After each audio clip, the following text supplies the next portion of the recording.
এই মসজিদ জায়গাটা দিয়েছিল আমাদের শহীদ রাষ্ট্রপতি জিয়াউর রহমান সাহেব 1 টাকা দিয়ে, 1 টাকার মাধ্যমে জায়গা দিয়েছিলেন।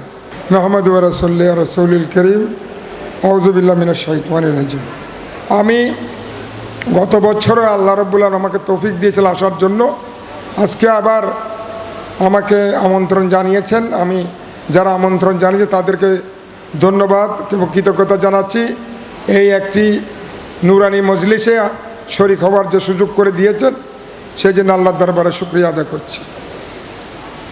আমরা অত্যন্ত সৌভাগ্যবান, আমরা হুজুর পাক সাল্লাল্লাহু আলাইহি ইসলামের উম্মত হিসেবে এই দুনিয়াতে আল্লাহ তাআলা আমাদেরকে পাঠিয়েছেন এবং হুজুর পাক সাল্লাল্লাহু আলাইহি ইসলামের উম্মত হিসেবে উনি যে দায়িত্বগুলি আমাদের উপর ন্যস্ত করেছেন সে দায়িত্বগুলি পালন করা আমাদের এখন তো কর্তব্য।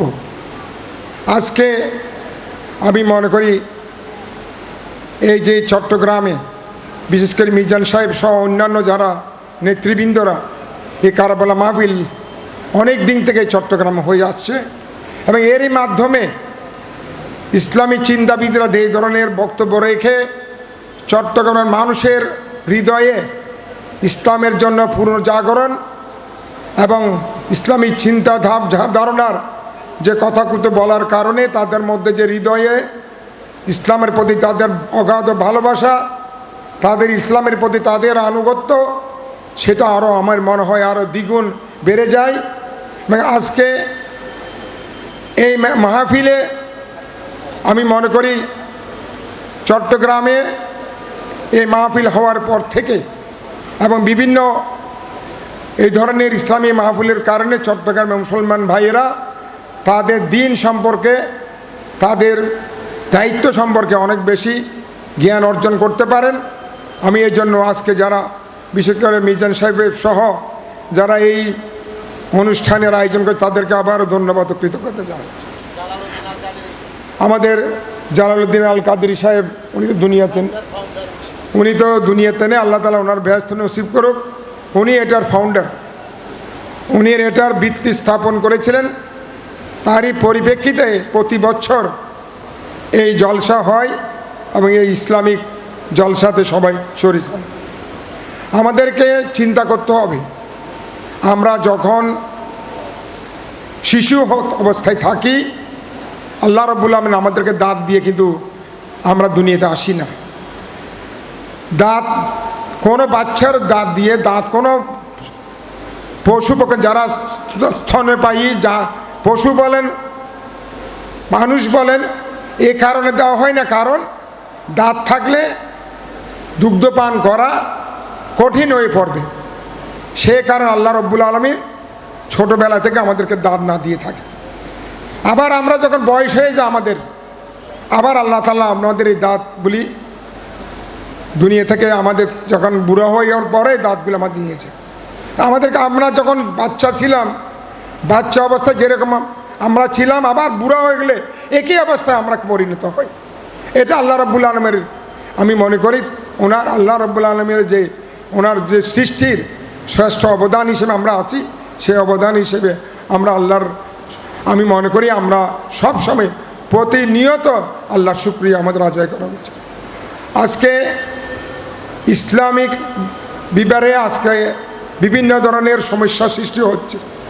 আজকে আমাদের মুসলমান সমাজ এমন এক সময়ে আমরা আছি যেখানে আমাদের দেশে বিভিন্ন ধরনের সমস্যা, বিশেষ করে আমাদের বাংলাদেশের মধ্যে চাঁদাবাজ, আমাদের বিশেষ করে ইয়াবা, এই ধরনের যে আমাদের যে সমাজকে কলুষিত করছে, সমাজকে ধ্বংস করে দিচ্ছে, একমাত্র ইসলামই পারবে, ইসলামিক জাগরণেরই পারবে। আমি মনে করি এইসব সমাজে যেই সব সমস্যা রয়েছে সেগুলিকে দূর করার জন্য আমি ইসলামই একমাত্র পথ। এই সামাজিক অবক্ষয়গুলি দূর করতে গেলে আমরা আমাদের ছেলে মেয়েদেরকে ইসলামের পক্ষে আমাদেরকে ধাবিত করতে হবে। আমাদের নতুন জেনারেশন, যদিও অনেক নতুন জেনারেশন তাদের এই ইউটিউব এবং বিভিন্ন ধরনের লেখাপড়ার মাধ্যমে তারা ইসলাম সম্বন্ধে জানতে পারছেন। কিন্তু এখানে কিন্তু খারাপ দিকও রয়েছে, ভালো দিকও রয়েছে। অনেক কিন্তু মুসলমান হচ্ছে ইউটিউব দেখে দেখে মুসলমান হচ্ছে, তারা ইসলামের সৌন্দর্যগুলি বিভিন্ন ধরনের ইউটিউবের মধ্যে তারা দেখতে পায়, এবং এই সৌন্দর্যগুলি আজকে তারা কিন্তু ইসলামের সৌন্দর্য দেখার পর, ইসলামের বিভিন্ন ধরনের আল্লাহ রাব্বুল আলামিনের নিদর্শন দেখার পর তারা কিন্তু ইসলাম ধর্ম গ্রহণ করছে। আজকে আমেরিকাতে কয়েকটি শহর আজকে ইসলাম ধর্মাবলম্বীরা সেখানে সংখ্যা গরিষ্ঠ হয়ে বসে আছে। খ্রিস্টান, আমেরিকার মতো খ্রিস্টান শাসিত সমাজে সেখানে কিন্তু মুসলমানরা কিন্তু এগিয়ে এসেছে কয়েকটি জায়গায়, কয়েকটি শহরে। সুতরাং যেভাবে জাগরণ হচ্ছে, আমরা কিন্তু বিশেষ করে ইউরোপ আর আমেরিকায় আমরা কিন্তু ইসলামের জাগরণ দেখতে পাচ্ছি। কিন্তু আমরা বাংলাদেশে যেখানে আমরা 90% আমাদের মুসলমান, সেখানে আমাদেরকে 90% মুসলমানরা যেন ইসলামের যে আমাদের যে সৌন্দর্য আছে সেটা যেন আমাদের ইয়াং জেনারেশনদেরকে আমরা শিখাতে পারি, সেটা যেন ইসলামের যে ইয়েগুলি, ইসলামের যে আমাদের যে ন্যায় নীতিগুলি আছে, ধর্মীয় অনুশাসন যেগুলি আছে, সেগুলি আমাদের ছেলে মেয়েকে যদি আমরা শিখাতে না পারি, তাদেরকে ধরে রাখতে না পারি, তাহলে আগামী দিনের প্রজন্ম ইসলাম থেকে অনেক দূরে সরে যাবে। সুতরাং আমি মনে করি আমাদের সকলের দায়িত্ব রয়েছে। আমরা বাংলাদেশে একটি মুসলমান শাসিত রাষ্ট্র, এখানে ইসলাম 90% মুসলমান। সুতরাং আমাদের নতুন প্রজন্মকে, যারা আগামী দিনের ভবিষ্যৎ, তাদের ব্যাপারে আমাদেরকেও, আমাদের বিশেষ করে যারা বয়োজ্যেষ্ঠ হয়েছেন, তাদের অনেক চিন্তা ভাবনা করা উচিত। কারণ তাদেরকে, তারা যেন কোনো মতেই ডিরেল না হয়, কোনো অবস্থাতে তারা যেন ইসলাম থেকে দূরে সরে না যায়। আল্লাহর অনুশাসনগুলি, হুজুর পাক সাল্লাল্লাহু আলাইহি ইসলামের পথ দেখানোর পথগুলি যেন তারা সেই পথে থাকে, সেই দিকে তাদেরকে ধাবিত করতে হবে। আমি মনে করি আমরা যারা বয়োজ্যেষ্ঠ হয়েছি, যারা 60-এর ঊর্ধ্বে 70-এর ঊর্ধ্বে, আমাদের প্রচেষ্টা, আমাদের ইসলামে আমাদের সব কিছু আমাদের সার্থক হবে যদি আমরা আমাদের নতুন প্রজন্মকে ইসলামের পথে তাদেরকে ধরে রাখতে পারি, ধাবিত রাখতে পারি, ইসলামের অনুশাসনগুলি যদি আমরা শিখাতে পারি। আজকে ইসলামের অনুশাসন থেকে আমাদের বিশেষ করে লেখাপড়ার মধ্যে দূরে সরে যাওয়ার কারণে আমাদের মধ্যে সমাজে অনেক বিশৃঙ্খলা সৃষ্টি হয়েছে, অনেক অবক্ষয় সৃষ্টি হয়েছে।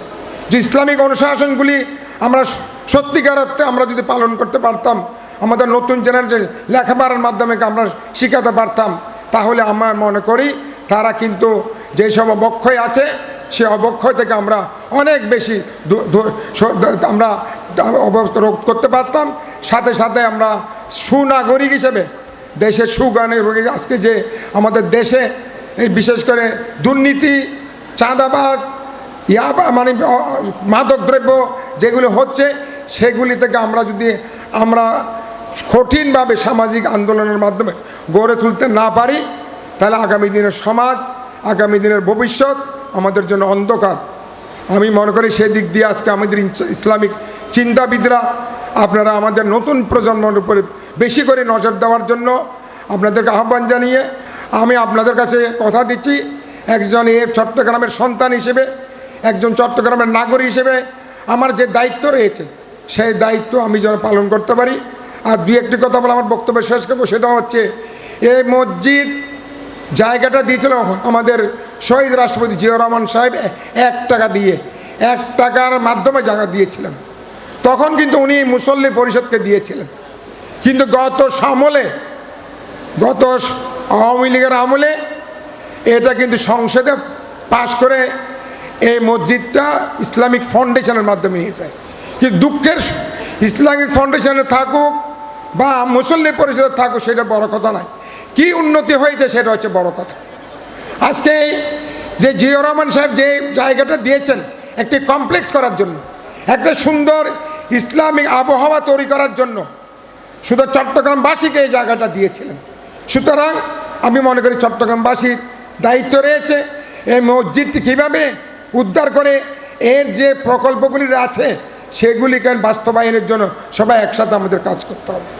আজকে আমাদের সাবেক মন্ত্রী নোমান সাহেব, আবদুল্লাহ নোমান সাহেব, যখন উনি মন্ত্রী ছিলেন চট্টগ্রাম নগর, তখন কিন্তু উনি এই মসজিদের বিভিন্ন ধরনের পদক্ষেপ নিয়েছিলেন এবং উন্নয়নের ব্যাপারে উনি কিন্তু পদক্ষেপ নিয়েছেন।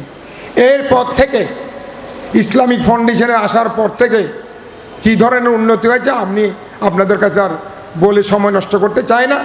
তা আমি আশা করি যেহেতু এটা একটা আমাদের ইসলামের একটা বড় ধরনের একটি আজকে এই মসজিদটা হয়েছে বলে আজকে আমরা এখানে আজকে কারবালার মাহফিলের বড় একটা জলসা করতে পারছি, বিভিন্ন ধরনের ইসলামিক বিভিন্ন কথাবার্তা বলতে পারছি।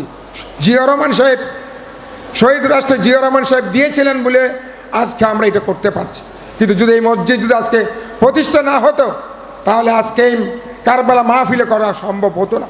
সুতরাং আরও এই মসজিদকে কীভাবে উন্নতি করা যায় আমি আপনাদের কাছে কথা দিচ্ছি, আমার পক্ষ থেকে সরকারের যেহেতু আমাদের ধর্মমন্ত্রী এইটার দায়িত্ব, ইসলামিক ফাউন্ডেশনের দায়িত্ব রয়েছে, ওনাকে বলে এই মসজিদের কী ধরনের উন্নতি করা যায়, কী ধরনের এইটার প্ল্যান হচ্ছে জিয়া রহমান সাহেব যে প্ল্যান করেছেন, যে কমপ্লেক্স করেছেন, সেই কমপ্লেক্সকে সত্যিকার অর্থে সেই কমপ্লেক্সে কীভাবে রূপ দেওয়া যায় সেই ব্যাপারে আমরা সবাই মিলে, আমি সহ অন্যান্য সাংসদরা মিলে, আর সবচেয়ে বড় কথা হচ্ছে আমাদের বর্তমান অর্থমন্ত্রী যে চট্টগ্রামের সন্তান, উনি চট্টগ্রাম শহরের মানুষ, সুতরাং ওনার দায়িত্ব রয়েছে।